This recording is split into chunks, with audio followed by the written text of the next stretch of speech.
अस्सलामुअलैकुम नाज़रीन, मैं मोहम्मद असलम हुसैन सियासत की ख़बरों में आप सबका इस्तकबाल करता हूँ। आज 22 अप्रैल 2024 है। इस्लामिक तारीख़ के हिसाब से आज 12 शव्वाल 1445 हिजरी है। पेश है आज की कुछ अहम खबरें। आज पीर को शुमाल मशरक़ी रियासत के अंदरूनी मणिपुर पार्लिमानी हल्के के 11 पोलिंग स्टेशनों पर दोबारा पोलिंग का आगाज़ अमल में लाया गया। मणिपुर के इन पोलिंग स्टेशनों से 19 अप्रैल को तशद्दुद के वाक़यात की इत्तला के बाद इलेक्शन कमीशन ने दोबारा पोलिंग का हुक्म जारी किया था।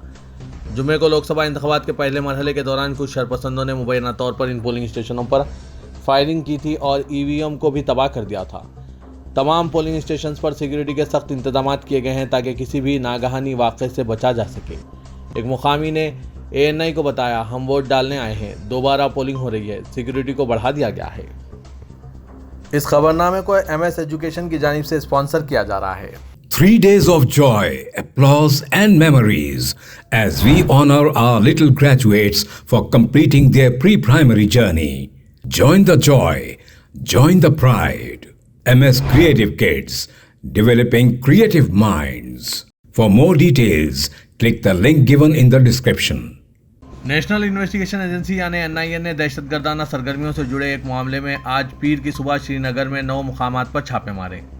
सुबह की अवलीन सातों में किए गए छापों में श्रीनगर के अंदर मुख्तलिफ इलाकों को निशाना बनाया गया, क्योंकि NIA के अहलकारों ने मुकामी कानून नाफिज करने वाले इदारों के साथ मिलकर रिहाइश गाहों और दीगर इहातों की तलाशी ली। यह ऑपरेशन जम्मू कश्मीर के इस खित्ते में दहशतगर्दी के नेटवर्क्स और इनके फंडिंग चैनल्स के खिलाफ बड़े क्रैकडाउन का एक हिस्सा है।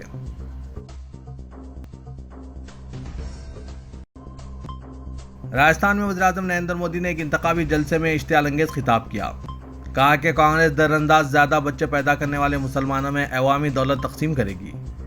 उन्होंने कहा कि कांग्रेस इख्तिदार पर आई तो वो अवाम की दौलत मुसलमानों में तकसीम कर देगी। उन्होंने साबिक़ वज़ीर-ए-आज़म मनमोहन सिंह के इस रिमार्क का हवाला दिया कि मुल्क के वसाइल पर अक़लियती तबक़े का पहला हक़ है। नरेंद्र मोदी ने राजस्थान के बंसवाड़ा में एक रैली से खिताब करते हुए कहा कि ये अर्बन नक्सल सोच मेरी माओं और बहनों, ये लोग आपके मंगलसूत्र को भी नहीं छोड़ेंगे, ये लोग इस सतह पर जा सकते हैं। मोदी ने इदा किया कि कांग्रेस के मंशूर में कहा गया है कि वो माओं और बहनों के सोने को शुमार करेंगे, इसके बारे में मालूमात हासिल करेंगे और इसके बाद इमलाक को तकसीम करेंगे। ये लोग किस में तकसीम करेंगे? मनमोहन सिंह की हुकूमत ने कहा था कि मुल्क के असासों पर मुसलमानों का पहला हक़ है। इसका ये मतलब है कि वो इन लोगों में असासे तकसीम करेंगे। जिनके ज़्यादा बच्चे हैं वो दरअंदाजों में तकसीम करेंगे। क्या आपकी मेहनत की कमाई दरअंदाजों को जानी चाहिए? मोदी बज़ाहिर 2006 में मनमोहन सिंह के एक मुतनाज़ा रिमार्क का हवाला दे रहे थे। इससे कल वज़ीर-ए-आज़म नरेंद्र मोदी ने कांग्रेस लीडर सोनिया गांधी पर तनकीद करते हुए कहा कि जो लोग इंतखाबात नहीं जीत सकते वो मैदान छोड़कर भाग गए और राजस्थान से राज्यसभा में दाखिल हो गए। नाज़रीन, वज़ीर-ए-आज़म नरेंद्र मोदी के मुसलमानों के खिलाफ इनके ख्यालात पर आपकी क्या राय है? कमेंट के ज़रिए ज़रूर बताइएगा। कांग्रेस के सीनियर लीडर P चिदंबरम ने वादा किया कि इंडिया इत्तेहाद अगर इख्तिदार में आती है तो मुतनाज़ा शरियत तरमीमी एक्ट यानी CAA को मनसूख किया जाएगा। CPM और केरला के वज़ीर आला पिनराई विजयन की इस तनकीद पर कि कांग्रेस के इंतखाबी मंशूर में CAA का जिक्र नहीं किया गया है, चिदंबरम ने सफाई देते हुए कहा कि हालांकि मंशूर में इसका जिक्र नहीं है, मगर कांग्रेस का इरादा है कि इसे पार्लियामेंट के पहले इजलास में मनसूख कर दिया जाए। पार्लिमानी इलेक्शन का पहला मरहला जुमे को मुकम्मिल हो गया और 102 सीटों के लिए राय दहिंदगान ने अपना फैसला EVM में महफूज कर दिया, जिनमें महाराष्ट्र की भी 5 सीटें थीं। मगर रियासत का हुक्मरान ज़ाफ़रानी मिहाज अब तक मुंबई की 3 और आसपास की 4 सीटों के लिए उम्मीदवारों के नामों का ऐलान नहीं कर सका। BJP, शिवसेना, शिंदे और NCP अजीत पवार पर मुश्तमिल ये मिहाज ये नहीं तय कर पा रहा है कि Mumbai south, Mumbai north west, Mumbai north central, Thane, Kalyan, Palghar और नासिक की पार्लिमानी सीटें किसके हिस्से में आएंगी। ज़ाफ़रानी इत्तेहाद के लीडरों के मुताबिक इन सीटों की तकसीम के मामले में महायुति में इख्तलाफ है और तमाम तर कोशिशों के बावजूद अब तक कोई हल नहीं निकल सका है। शिवसेना शिंदे के एक लीडर ने नाम जाहिर न करने की शर्त पर द न्यू इंडियन एक्सप्रेस से बातचीत में बताया कि इनमें से हर सीट के ताल्लुक से महायुति में बहुत कन्फ्यूज़न है जो मफादात के टकराव की वजह से पैदा हो रहे हैं। थाने, कल्याण, पालघर और नासिक जैसी शिवसेना की रिवायती सीटों पर BJP दावा कर रही है, जिसकी वजह से इत्तेहादियों में इख्तलाफ पैदा हो गया है।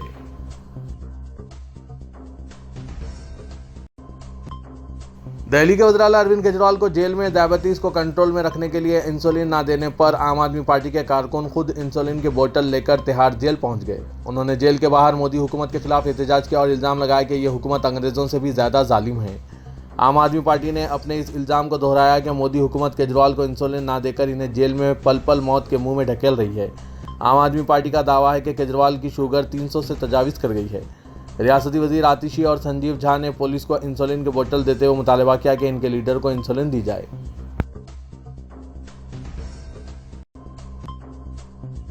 पूरे मुल्क में बीजेपी के खिलाफ लहर चल रही है। हत्ता के बीजेपी का गढ़ माने जाने वाला रियासत गुजरात में भी बीजेपी के खिलाफ यहां की अवाम सख्त नाराज हैं। गुजरात में बीजेपी के खिलाफ क्षत्रिय समाज ने रियासत गिर एहतजाज का ऐलान कर दिया। मरकजी वजीर पुरुषोत्तम रुपाला को राजकोट से उम्मीदवार बनाने के खिलाफ राजपूतों के एहतजाज को नजरअंदाज करने पर राजपूत समाज ने रियासत भर में 7 मई की पोलिंग तक एहतजाज का फैसला किया। राजपूतों के शदीद एहतजाज के बाद भी रुपाला ने राजकोट पार्लिमानी हल्के से 16 अप्रैल को अपना पर्चा नामजदगी दाखिल कर दिया। इसके जवाब में क्षत्रिय समाज ने नए सिरे से एहतजाज का ऐलान किया है, जिसका आगाज आज से हो गया। इसके तहत राजपूत खवातीन पूरे गुजरात में 7 मई की पोलिंग तक चक्रीय भूख हड़ताल करेंगी। राजकोट में क्षत्रिय समाज के लीडर पीटी जडेजा ने एक बार फिर बीजेपी को वार्निंग दी है कि हम 22 अप्रैल तक का वक्त दे रहे हैं ताकि पुरुषोत्तम रुपाला अपनी उम्मीदवारी वापस ले लें या हुकूमत मुदाखलत करें और इन्हें पर्चा वापस लेने के लिए कहें। अगर मोदी हुकूमत ऐसा करने में नाकाम रही तो हम बीजेपी के खिलाफ बड़े पैमाने पर एहतजाज शुरू कर देंगे। चाइल्ड हेल्पलाइन की शिकायत पर मुजफ्फरपुर से सूरत जा रहे 25 बच्चों को जीआरपी पुलिस ने अवध एक्सप्रेस ट्रेन से उतार लिया। सभी बच्चों को सगोली जीआरपी पुलिस स्टेशन ले जाया गया, जहां जीआरपी ने बच्चों को चाइल्ड केयर भेज दिया। सभी बच्चे किशनगंज और औरैया जिले से हैं। सूरत के मदरसे में पढ़ने के लिए सभी बच्चों को उस्ताद अपने साथ ले जा रहे थे। बताया जा रहा है कि सूरत के मदरसे में इन बच्चों का दाखिला हुआ है। बच्चों को सूरत ले जा रहे थे। उस्ताद ने बताया कि चाइल्ड हेल्पलाइन के अहदेदारों को ट्रेन का रिजर्वेशन और आधार कार्ड भी दिखाया गया, लेकिन सभी बच्चों को ट्रेन से उतार दिया गया है। सभी बच्चे 10 से 15 साल की उम्र के हैं, जिन्हें सगोली में मोतिहारी चाइल्ड हेल्पलाइन भेजा गया। बच्चों के उस्ताद का कहना है कि वालिदैन की इजाज़त से बच्चों को सूरत के मदरसे में तालीम के लिए ले जाया जा रहा था, लेकिन सभी बच्चों को ट्रेन से नीचे उतार दिया गया है। पुलिस वालों का कहना है कि मोबाइल दे दीजिए, मैं आपको अपने प्रिंसिपल से बात कराता हूं, लेकिन इनका कहना है कि इन बच्चों को मजदूरी कराने के लिए सूरत ले जाया जा रहा है। सभी बच्चों को जीआरपी थाने ले जाया गया, जहां इनसे पूछताछ की गई। टीचर ने बच्चों पर तशद्दुद का भी इल्ज़ाम लगाया है। बच्चे मोतिहारी चाइल्ड हेल्पलाइन के अहदेदारों का कहना है कि ये बच्चे ट्रेन से सफ़र कर रहे थे, मुश्तबा हालत में मिले हैं, इनके साथ कोई नहीं था। शक की बुनियाद पर बच्चों को उतार दिया गया है। तहकीकात के बाद इन बच्चों को वालिदैन के सुपुर्द कर दिया जाएगा। बच्चों की पिटाई की बात गलत है। जाफरान नामी बच्चे ने बताया कि वो पढ़ने के लिए मुजफ्फरपुर से सूरत के मदरसे में जा रहा था, लेकिन सभी 25 तालिब इल्मों को ट्रेन से उतार दिया गया और मारपीट की गई। All India Muslim personal law board के जनरल सेक्रेटरी मौलाना मोहम्मद फजल उर रहीम मुजद्ददी ने अपने वजाहती बयान में कहा है कि बोर्ड के नायब सदर प्रोफेसर डॉक्टर सैयद अली मोहम्मद नकवी की तरफ से बीजेपी की हिमायत की बात आई है। ये इनकी ज़ाती राय हो सकती है, इसका all India Muslim personal law board से कोई ताल्लुक़ नहीं है। इससे ज़रा बिहार में एनडीए की हिमायत में डॉक्टर खालिद अनवर एमएलसी ने भी बोर्ड के जिम्मेदारों की हिमायत की बात कही है, वो भी बिल्कुल बेबुनियाद है और उन्होंने गलत बयानी से काम लिया है। जबकि शुरू से all India Muslim personal law board पार्लिमानी सियासत से अपने आप को दस्तूर की रोशनी में दूर रखता आया है। All India Muslim personal law board ना कभी किसी मुतय्यन पार्टी की तायीद करता है और ना मुखालिफत, इसलिए लोग गलत फहमी में मुब्तला ना हो और इस इंतखाबी मौके पर बोर्ड के किसी जिम्मेदार या रुकन का सियासी जमात या मुखालिफत में दिए गए किसी भी बयान को बोर्ड से जोड़कर ना देखा जाए। लोकसभा इंतखाबात में बीजेपी और फिरकापरस्त ताकतों के गलबे का मुकाबला करने मुल्क गिर सतह पर दानिशवरों और मिल्लत का दर्द रखने वालों की जानिब से शऊर बेदारी मुहिम के मुस्बित नतायज देखे जा रहे हैं। लोकसभा चुनाव का अवामी मसाइल के बजाय फिरकेवाराना एजेंडे तक महदूद करके संघ परिवार मुल्क को हिंदू राष्ट्र में तब्दील करने के एजेंडे की तरफ पेशकदमी कर रहा है। मुसलमानों की मजहबी और समाजी शख्सियतों के अलावा मुल्क के नामुर जहदकारों ने सेक्युलर वोट की तकसीम रोकने की मुहिम के तहत हिंदुस्तान के मुख्तलिफ शहरों का दौरा करके अवाम तक पैगाम पहुँचाने की कोशिश की है। इसी मुहिम का नतीजा है कि शुमाली हिंद की कई रियासतों में मुसलमानों ने लोकसभा चुनाव में सेक्युलर ताकतों के हक़ में मुत्तहिदा रायदही का फैसला किया है और इस मरतबा उम्मीद की जा रही है कि मुसलमानों की वोटिंग के तनासुब में इजाफा होगा। बीजेपी ने जुनूबी हिंद बिलखुसूस तेलंगाना पर तवज्जो मरकूज़ की है, क्योंकि तेलंगाना को जुनूब का गेटवे कहा जाता है। बीजेपी तेलंगाना की 17 में 10 लोकसभा नशिस्तों पर कामयाबी के लिए मनसूबाबंद लाहिया अमल पर कारबंद है। पार्टी ने मोदी हुकूमत की कारकर्दगी से ज़्यादा फिरकेवाराना एजेंडे को वोट हासिल करने का जरिया बनाया और हिंदू वोट बैंक मुस्तहकीम करने कोशा है। तेलंगाना बुनियादी तौर पर सेकुलर रियासत है और अवाम ने कभी भी फिरकापरस्त ताकतों की हौसला अफजाई नहीं की। लोकसभा चुनाव की अहमियत को देखते हुए तेलंगाना के सेक्युलर राय दहिंदों में शऊर बेदारी मुहिम का आगाज किया गया ताकि बीजेपी को कामयाबी से रोका जा सके। बास कौमी शख्सियतों जिनमें मजहबी शख्सियतें भी शामिल हैं, हैदराबाद पहुंचकर अवाम से खिताब में लोकसभा इंतखाबात की अहमियत और रायदही में हिस्सा लेने की इफादियत से वाकिफ करा रहे हैं। मुल्क में फ़िरका परस्ती और मजालिम के खिलाफ जद्दोजहद करने वाले जहदकारों और सिविल सोसाइटी की तंजीमों ने तेलंगाना की अहमियत को देखते हुए कई प्रोग्राम मुनक्किद किए ताकि आम रायदहिंदों को इंतखाबी अमल में शामिल करने की तरगीब दी जा सके। तेलंगाना में लोकसभा इंतखाबात में कांग्रेस, बीजेपी और बीआरएस में सहरुखी मुकाबले का इम्कान है। बरसर इख्तिदार कांग्रेस असेंबली चुनाव की कामयाबी का तसलसल बरकरार रखने की कोशिश कर रही है, तो दूसरी तरफ मरकज में तीसरी मरतबा इख्तिदार का ख्वाब देखने वाली बीजेपी ने 10 हल्के जात पर तवज्जो मरकूज की है। 10 साल तक इख्तिदार के बाद अपोजिशन में आई बीआरएस अपने वजूद का एहसास दिलाने की कोशिश में मसरूफ है। तेलंगाना चुनावों पर मुख्तलिफ इदारों की जानिब से सर्वे रिपोर्ट्स हर हफ्ते जारी की जा रही है, जिनमें कांग्रेस की बरतरी को हर सर्वे रिपोर्ट में कबूल किया गया। सर्वे रिपोर्ट में बीजेपी को दूसरे और बीआरएस को तीसरे नंबर पर देखा गया है। तेलंगाना लोकपाल मेगा सर्वे के तहत कांग्रेस को 13 था 15 नशिस्तों पर कामयाबी की पेशकशी की गई। बीजेपी 2 था 3 नशिस्तों पर कामयाबी होगी, जबकि बीआरएस मजलिस को 1-1 नशिस्त पर कामयाबी का इम्कान है। तेलंगाना आवाज़ की जानिब से 20 अप्रैल को जारी हफ्तावारी सर्वे में कांग्रेस को 6 था 8 नशिस्तों पर कामयाबी की पेशकशी की गई। बीजेपी 4 था 6 जबकि बीआरएस 3 था 5 नशिस्तों पर कामयाब हो सकती है। तेलंगाना आवाज़ ने मजलिस को 1 नशिस्त पर कामयाबी की पेशकशी की है। सर्वे के मुताबिक बीजेपी के वोट शेयर में कमी आई, जबकि बीआरएस के वोट शेयर में किसी कदर इजाफा हुआ है। तेलंगाना के वज़ीर आला रेवंत रेड्डी ने कर्नाटक के रायदहिंदों से अपील की कि वो लोकसभा चुनाव में कम से कम 20 नशिस्तों पर कांग्रेस को कामयाब करें ताकि मरकज में कांग्रेस ज़ेर क़यादत इंडिया अलायंस की हुकूमत तश्कील पाए। उन्होंने यकीन जाहिर किया कि राहुल गांधी मुल्क के आइंदा वज़ीर आज़म होंगे और नरेंद्र मोदी को लोकसभा चुनाव में जवाल का सामना करना पड़ेगा। रेवंत रेड्डी ने कल रात बेंगलुरु सेंट्रल लोकसभा हल्के के कांग्रेस उम्मीदवार मंसूर अली खान की इंतखाबी मुहिम में हिस्सा लेते हुए एक बड़े जलसे आम से खिताब किया। मंसूर अली खान साबिक मरकजी वज़ीर रहमान खान के फर्जंद है और तेलंगाना के इंचार्ज AICC सेक्रेटरी के ओहदे पर फायज हैं। उन्होंने कहा कि तेलंगाना में कांग्रेस पार्टी 14 लोकसभा हलकों पर कामयाब होगी और इन्हें उम्मीद है कि कर्नाटक के अवाम 20 नशिस्तों पर कामयाबी दिलाएंगे। रेवंत रेड्डी ने कहा कि मोदी परिवार में enforcement directorate, CBI, income tax, Adani और अंबानी शामिल है, जबकि कांग्रेस परिवार सोनिया गांधी, राहुल गांधी और प्रियंका गांधी पर मुश्तमिल है। उन्होंने कहा कि वज़ीर-ए-आज़म नरेंद्र मोदी को परिवारवाद के बारे में कहने का कोई हक हासिल नहीं है। कल तक देवेगौड़ा पर खानदानी सियासत का इल्ज़ाम था, लेकिन आज देवेगौड़ा और इनके फर्जंद कुमारास्वामी बीजेपी के हलीफ बन चुके हैं। लोकसभा हल्के हैदराबाद की बीजेपी उम्मीदवार माधवी लता के खिलाफ बेगम बाजार पुलिस ने इश्तियालंगेज हरकत करने के इल्जाम में एक मुकदमा दर्ज कर लिया।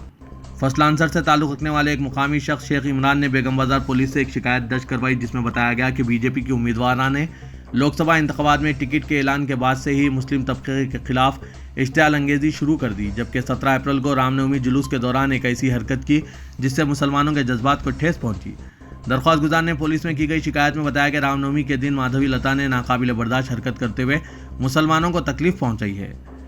वाज़ेह है कि हालिया दिनों में सोशल मीडिया में एक वीडियो वायरल हुआ जिसमें माधवी लता को तीर का निशाना एक मस्जिद की तरफ करते हुए देखा गया। नौजवान की शिकायत पर बेगम बाजार पुलिस ने ताज़रात हिंद की दफ़ा 295A के तहत एक मुकदमा दर्ज करते हुए तहकीकात का आगाज कर दिया। मजलिस इत्तेहादुल मुस्लिमीन के कायदे मुक़न्नना पार्टी वो रुकन असेंबली चन्नान गुट्टा अकबरुद्दीन अवैसी ने अपने हल्के चन्नान गुट्टे के इलाके हाफिज बाबा नगर में तफसीली पैदल दौरा करते हुए अवाम से फर्जन मुलाकात की। कायदे मजलिस ने हाफिज बाबा नगर उमर होटल से अपने दौरे का आगाज़ किया। उन्होंने हाफिज Baba Nagar A block, B block, C block, H block, M block का तफसीली दौरा करते हुए रायदहिंदों से मुलाकात की और इन पर जोर दिया कि वो पार्लिमानी इलेक्शन में अपने वोट का इस्तेमाल इनके भाई और रुकन पार्लियामेंट हैदराबाद और सदर मजलिस असदुद्दीन अवैसी के हक़ में करें। कायदे मजलिस के दौरे के दौरान मुकामी नौजवानों की जानिब से इनका खैर मकदम किया गया। इलाके की ख़वातीन और बुजुर्गों ने अकबरुद्दीन अवैसी को दुआएं दी। अकबरुद्दीन अवैसी ने इन रायदहिंदों से इज़हार तशक्कुर किया। HMRL के मुकम्मिल automated computerise multi level car parking के काम तकमील के करीब हैं। HMRL के मैनेजिंग डायरेक्टर NVS रेड्डी ने इन कामों का मुआयना किया। ये खानगी अवामी शराकत दारी का प्रोजेक्ट होगा। 15 मंजिला multi level parking complex Hindustan का अपनी नवियत का पहला कॉम्प्लेक्स होगा जिसमें जर्मन पॉल्स पार्किंग सिस्टम होगा। नामपल्ली मेट्रो स्टेशन के करीब निस्फ एकड़ HMRL की अराजी पर इसकी तामीर हो रही है। इस कॉम्प्लेक्स में 10 पार्किंग के फ्लोर्स और 5 कमर्शियल फ्लोर्स होंगे। जुमला इलाका 1,44,400 मुरब्बा फीट के मुंजमला 68% तकरीबन 250 4 व्हीलर्स और 200 2 व्हीलर्स की पार्किंग के लिए रखा जाएगा। बकिया 32% का इस्तेमाल कमर्शियल मकासद के लिए होगा। इसमें एक फिल्म थिएटर भी होगी जिसमें 2 स्क्रीन्स होंगे। इस प्रोजेक्ट की तामीर में ताखीर कोविड के असरात, माली मसाइल और दीगर वजूहात की बिना पर हुआ है। तमाम दरामद वाली अशिया अब पहुंच रही है और इनको माहिरीन की जानिब से नस्ब किया जा रहा है।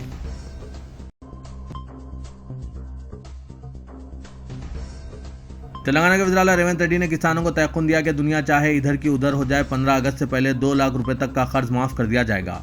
भोंगिर में चीफ मिनिस्टर तेलंगाना रेवंत रेड्डी ने भोंगिर पार्लियामेंट हल्के के कांग्रेसी उम्मीदवार किरण कुमार रेड्डी की तायद में रोड शो प्रोग्राम में हिस्सा लिया और कहा कि चंद्रशेखर राव ने रियासत तेलंगाना को कर्ज के दलदल में धकेल दिया और रियासत को एक मखरूज रियासत बना दी। उन्होंने कहा कि चंद्रशेखर राव कांग्रेस हुकूमत को गिराने की बात कर रहे हैं। उन्होंने कहा कि कांग्रेस हुकूमत अवामी हुकूमत है जो अवाम की फलाह व बहबूद के लिए काम कर रही है। कांग्रेस हुकूमत गुज़िश्ता 4 माह से इंतखाबात में किए गए वादों को पूरा करने की कोशिश कर रही है और 6 गारंटी स्कीमात की अमलावरी के लिए कमरबस्ता है। रेवंत रेड्डी ने कहा कि किसानों ने कई तहरीकें चलाई लेकिन केसीआर ने कभी इनका एहतराम नहीं किया। बीआरएस हुकूमत ने मोदी हुकूमत की तायद की। उन्होंने कहा कि कांग्रेस हुकूमत 500 रुपये बोनस देकर किसानों की फसलें खरीदेगी। उन्होंने कहा कि मुत्तहिदा नलगुंडे की तरक्की ही कांग्रेस का नस्बुल ऐन है।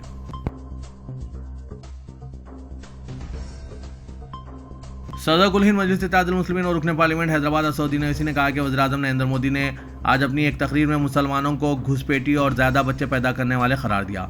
2002 से आज तक वज़ीर-ए-आज़म नरेंद्र मोदी ने सिर्फ वोटों के हुसूल के लिए मुसलमानों को बुरा भला कहा है। अगर कोई मुल्क की दौलत की बात करता है तो हर एक को यह बात याद रखनी चाहिए कि नरेंद्र मोदी के दौरे हुकूमत में भारत की दौलत पर पहला हक इनके अरबपति दौलतमंद दोस्तों का हो गया है। मुल्क की 40% दौलत सिर्फ 1% हिंदुस्तानियों के पास में रखी हुई है। आम हिंदुओं को मुसलमानों का डर दिखाया जा रहा है और इनकी दौलत के जरिए दूसरों को अमीर बनाया जा रहा है। नाज़रीन, रुकन पार्लियामेंट हैदराबाद असदुद्दीन ओवैसी के मोदी के बारे में ख्यालात पर आपकी क्या राय है? कमेंट के जरिए ज़रूर बताइएगा।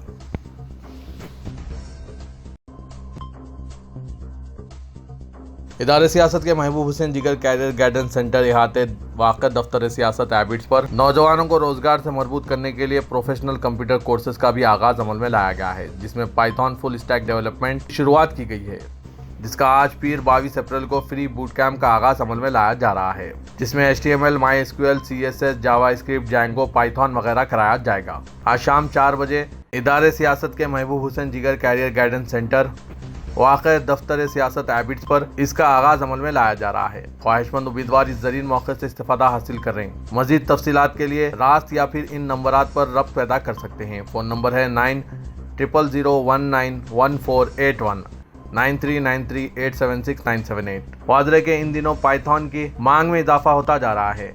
चाहे आर्टिफिशियल इंटेलिजेंस हो या डेवॉस, सब में पाइथन का इस्तेमाल किया जा रहा है। इसीलिए पाइथन की मांग में इजाफा दर्ज किया जा रहा है। हिंदुस्तान और बैरून मुल्क में इसकी काफ़ी डिमांड है।